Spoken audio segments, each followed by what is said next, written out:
In my anxiety video, one of my tips was to avoid toxic people, and I've had experiences with people like that before. That ain't easy.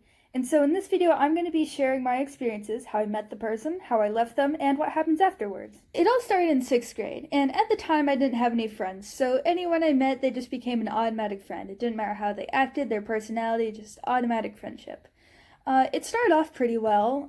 We had a lot in common, we liked gaming, we liked art, and it was fairly good. But then they started to change.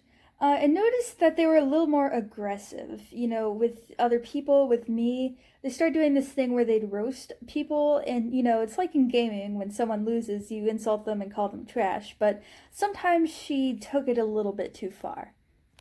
After about a year and a half of knowing them, they changed schools, but we still kept in contact. The thing is, with having a computer screen separating you and another person, you have a lot more freedom with what you can say, meaning you can insult people more easily, and this was the worst part of our relationship. They started getting in arguments over really tiny things. They would kind of pressure me to like certain games or shows, and they'd even start to kind of insult my friends, either, in a group argument or behind my back. It started being really uncomfortable around them. It felt like I was walking on eggshells around them, and I would always be scared to look at their messages. I brought this up with some close friends of mine, and they agreed that this isn't how a friend should be treating me. So I, with their help, kind of wrote like a fake email of all the points I wanted to say of why I don't want to be their friend anymore. After writing several fake emails, I brought this up with my mom, who helped me write my final text message that I sent to her. I'm going to put it up on screen if you want to read it. But basically, it was just like, hey, you're not treating me right, and I would like to stop being friends with you. They sent a fairly nasty response, but I just blocked them, and I was so happy. I thought this was the end of it. But maybe like 2 weeks later, one of my friends was kind of like, hey, are you and so mad at each other? And I'm like, what? And they're like, yeah, they said you blocked them, and you haven't been looking at their messages. And I'm like, oh, perhaps I should clarify. And so I unblocked them and explained to them that I didn't want to be their friend and that they weren't treating me right.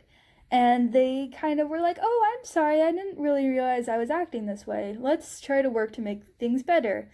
And so we did this thing on this like spreadsheet kind of, where we'd write down an argument we had in the past, and we would kind of say how each of us felt at the time, how we thought the other would feel, and what we could have done to fix it.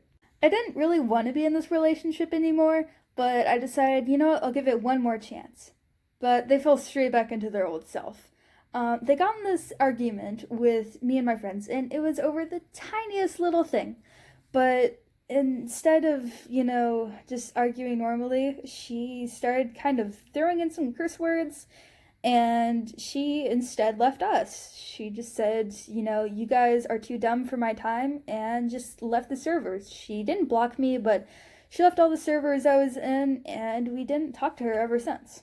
I am so glad that all of that is over, but now you might be wondering how you can end a relationship. One thing I did, as previously mentioned, is I wrote kind of fake emails just saying what I wanted to say if I were actually to confront them. Another thing you can do is make a list of things that just don't feel right or that have upset you. Talking with close friends or family members about how they feel about that person is also really helpful too, as it gives you kind of an idea of how toxic this person actually is. If you're still unsure whether this person is toxic or not, run through this checklist, and if you answer yes to one or more of these, you're probably in a bad relationship. And with that, this is the end of the video. I hope that you found these tips helpful if you are in a hurtful relationship. I wish you the best of luck on getting out, and I hope to see you in another video. Goodbye!